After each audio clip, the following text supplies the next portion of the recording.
मैं ये कहना चाहता हूँ कि 10 केसेस या 9 केसेस उसने फाइल कर रखे हैं उसके अगेंस्ट में, और वो सारे के सारे मैं कह सकता हूँ फॉल्स केसेस हैं। अगर आप डीपली स्टडी करोगे तो उस केसेस को और कैसे लगाए गए हैं, यू नो कि एडवोकेट्स आर देयर, वो कैसे चीज़ों को समराइज करके प्रेजेंट करते हैं। और हमारा सिस्टम ऐसा है कि उस चीज़ को मतलब जस्टिफाई नहीं कर पा रहा होता, और इसके वजह से कई लोगों की जान गई है। और मेरा भाई तो मैं कहूँगा कि इस सिस्टम के खिलाफ लड़ते लड़ते चला गया। बट मैं ये चाहता हूँ कि उसको जस्टिस मिले, बिकॉज इसका लास्ट विश भी अगर आप पढ़ोगे तो उसमें ये लिखा है कि अगर मुझे जस्टिस नहीं मिलता है तो कोर्ट के बाहर गटर में मेरी अस्थियाँ बहा देना।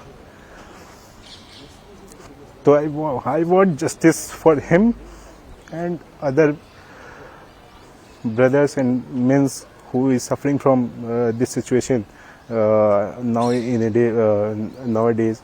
And also I want to say कि मुझे पर्टिकुलरली उसे जस्टिस मुझे कैसे भी दिलवाना है, इसमें आप मीडिया लोगों की हेल्प चाहिए मुझे। इसमें किसी भी सिचुएशन में ऐसा ना हो कि 2-4 दिन ये चीज़ों को चलते चलते फिर बंद कर दिया जाए और केस को शांत कर दिया जाए, बिकॉज देयर इज़ अ जज name is there. So basically I want कि उस वजह से या कुछ प्रेशराइजेशन की वजह से समथिंग कि आप मीडिया जो है वो इसमें एक्शन लेना बंद कर दें और ऐसी चीज़ें ना होने दें कि उसे जस्टिस ना मिल पाए, because it is written over everything he mentioned in the video as well, what kind of harassment is there.